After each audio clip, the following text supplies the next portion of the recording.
নমস্কার।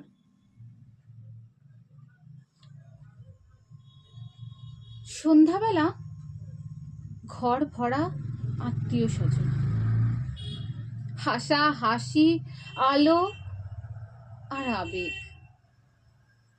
হ্যাঁ, আজ মিতুলের বিয়ে। তার মায়ের চোখে জল। ঘরের কোণে একটা ছোট্ট টেবিলের ওপরে রাখা কাঠের বাক্সটা যেন নিঃশব্দে কাঁপছে।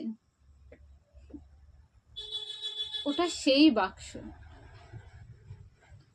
যেখানে মা নিজের সারা জীবনের সঞ্চয় জমিয়ে কিছু সোনার গহনা তৈরি করে রেখেছেন। বাবা চুপচাপ একবার তাকাচ্ছেন মেয়ের দিকে, আবার ওই বাক্সটার দিকে।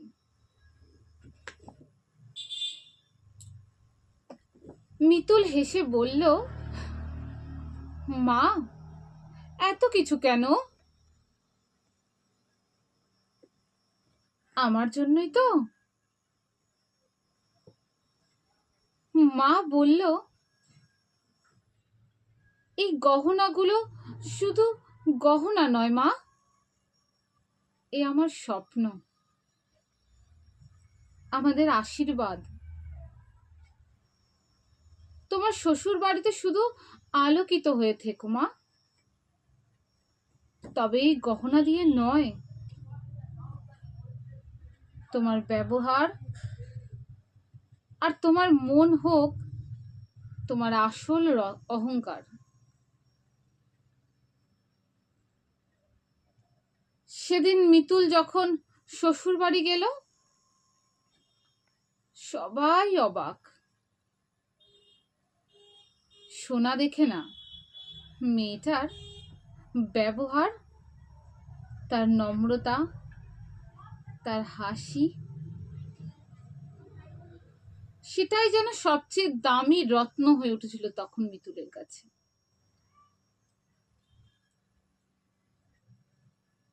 তাই সোনা মলিন হতে পারে, কিন্তু একটা মেয়ের অন্তরের আলো যদি থাকে, সে আলো সবার মনে জায়গা করে নেয়। তাই একটা মেয়ে যখন শ্বশুর বাড়ি যায়, সে শুধু গহনা নয়, নিজের ভালোবাসা, শিক্ষা আর মানসিক সৌন্দর্য নিয়েই যায়।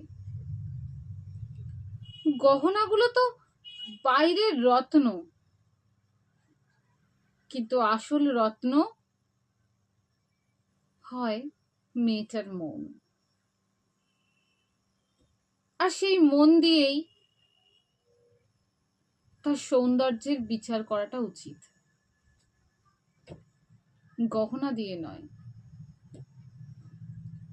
কারণ সব বাবা মায়ের পক্ষে সম্ভব হয়ে ওঠে না এই দুর্মূল্যের বাজারে এত টাকা দিয়ে কোনো সোনার গহনা দেওয়ার। আর আমি সমস্ত বাবা মাকে এই একটা কথাই বলতে চাই, মেয়ের জন্য সোনার গহনা তৈরি করার জন্য কিছু সঞ্চয় না করে যদি তাকে শিক্ষার আলোতে পৌঁছে দিতে পারেন তার মধ্যে, সেটিই হবে তার আসল রত্ন, সেটিই হবে তার আসল সোনার গহনা।